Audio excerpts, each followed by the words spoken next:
Ever get this feeling like history's been holding out on us? Like we've been handed the SparkNotes version and told, that's it, that's the story. I know that feeling. Well, today we're tossing the SparkNotes out the window because we're diving into a text that throws a major curveball, the Gospel of Judas. Oh, yeah. That's one that definitely shakes things up. It really does. This isn't just some obscure footnote either.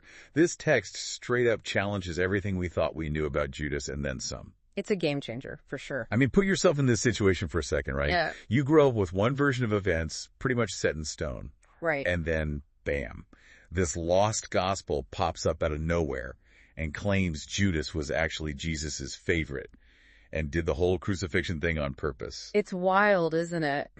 Talk about a plot twist you don't see coming. It's like finding out Darth Vader was the good guy all along. I like that analogy. But really, though, it highlights how what we often accept as history can be just one interpretation of events. Exactly. And in this case, the Gospel of Judas gives us a glimpse into this whole other branch of early Christianity, Gnosticism. We really need to understand them to grasp why this text is such a big deal. Okay, so Gnosticism 101, what do they believe, and how does it all connect to Judas getting, well, something of a PR makeover? All right, so picture this. A worldview where everything material, everything physical around us is seen as inherently flawed, like a cosmic accident even. Okay, I'm intrigued. They believed the true God, the divine spark, exists on a totally different plane, in what they called the imperishable realm. So not your typical Sunday school picture of heaven then. Not quite. For Gnostics, the goal wasn't about getting into some cushy afterlife. It was about awakening that divine knowledge, that spark, that's trapped within each of us. Okay, I'm starting to see where you're going with this. So the Gospel of Judas paints a different picture of Judas because he's actually helping Jesus achieve this awakening. Exactly.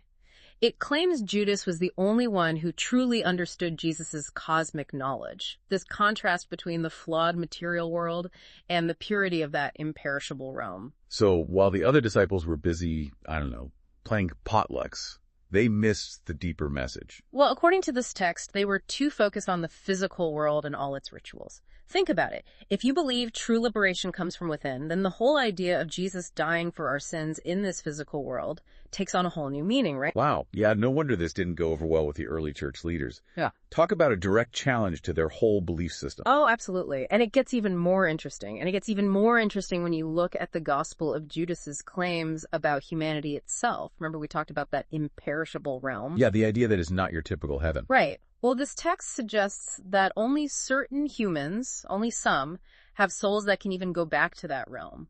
Okay, so not everyone gets a ticket. Not quite. And guess who it says is one of the lucky few? Let me guess. Judas. Bingo.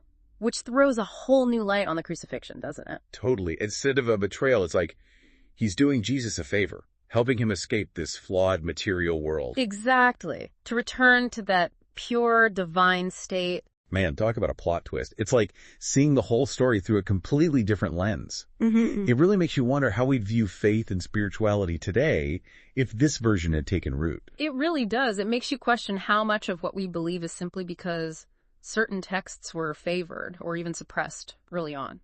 Fascinating stuff. Yeah. But to really appreciate just how radical this gospel was, we should dig into some of the actual content. Absolutely. Reading the Gospel of Judas is it's like stepping into this alternate reality where figures like Jesus and God, they're seen through this completely different Gnostic lens. Okay, so paint us a picture here. What are some things that really jump out at you?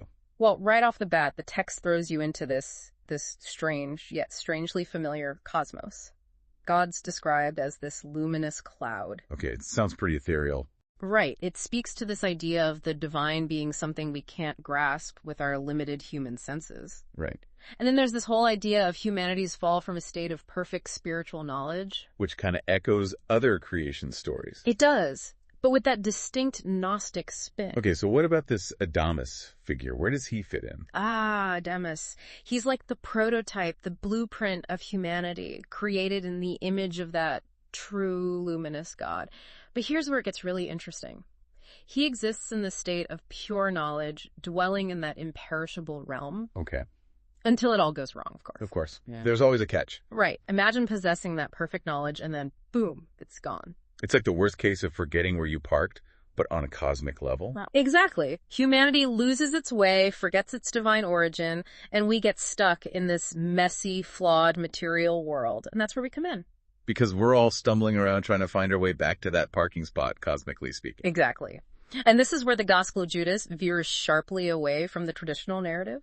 It claims there are actually two groups of humans. Two groups? Yeah. Those with souls capable of returning to the imperishable realm.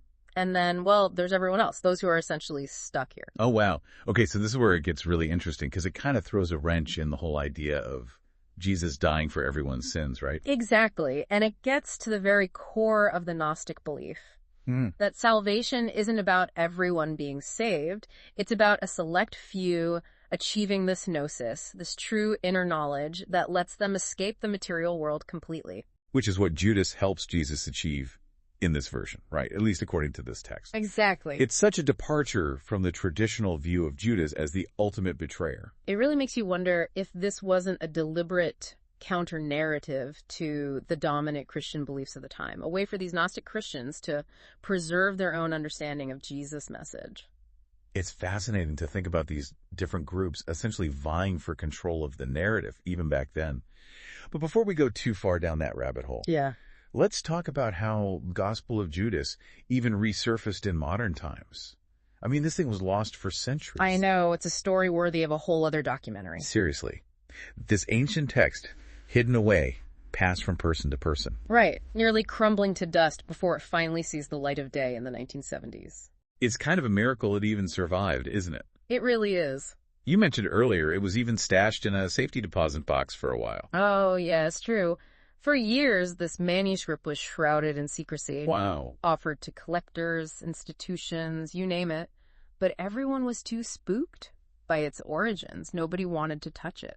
That's got to be a weird feeling, right? Like you find this amazing thing in an attic or a flea market. Right. But you can't tell if it's the real deal or just a really good fake. I know, right? But thankfully, eventually it fell into the right hands. Thank goodness for that. So how did that happen? Well, the National Geographic Society, they recognized its value.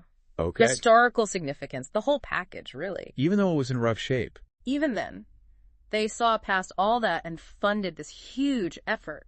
The restoration, the translation, everything. That's amazing. It was like piecing together a puzzle, using all this high-tech imaging just to decipher the text on these fragile, faded fragments. Wow. So the content of this lost gospel, as it's often called, was finally revealed.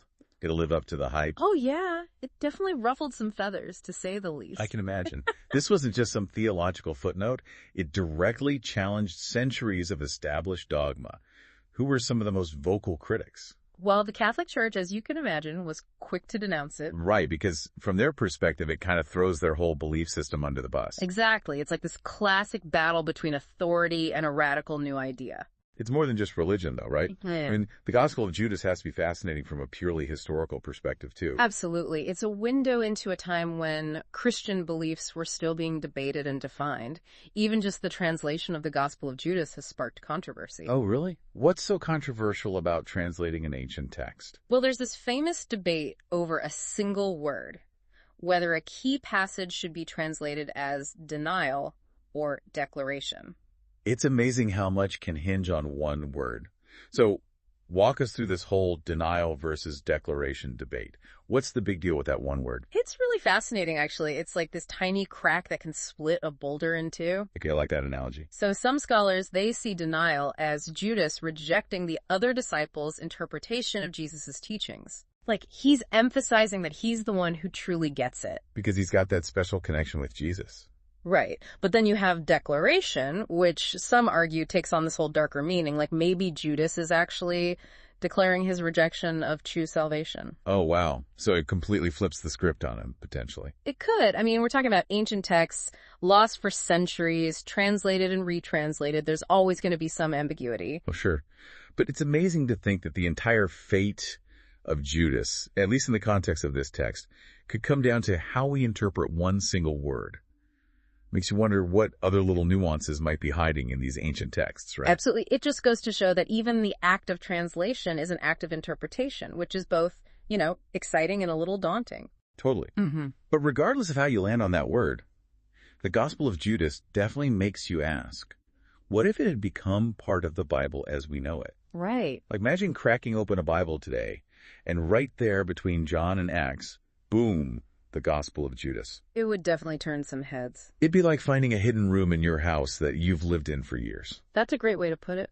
So how do you think Christianity might be different today if that had happened? That's the million-dollar question, isn't it? Scholars have been wrestling with that one for decades.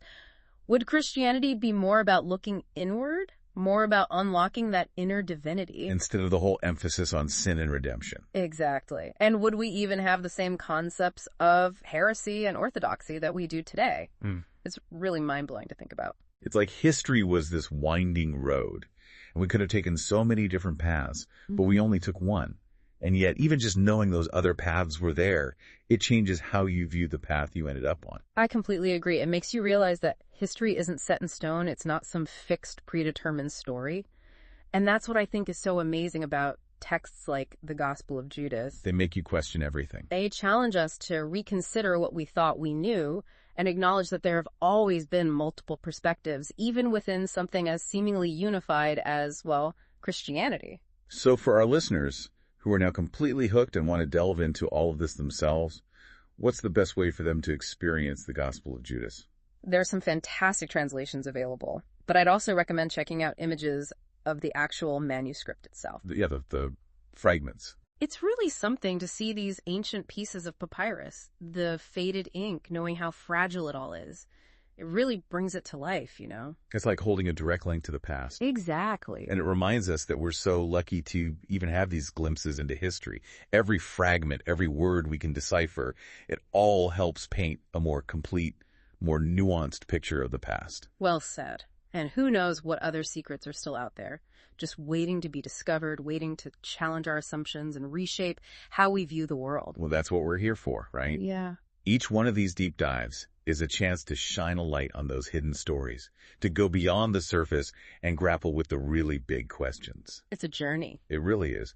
And while we started with the Gospel of Judas, the real exploration starts now with you, the listener. So keep questioning, keep digging, keep exploring. Who knows what incredible things you might find.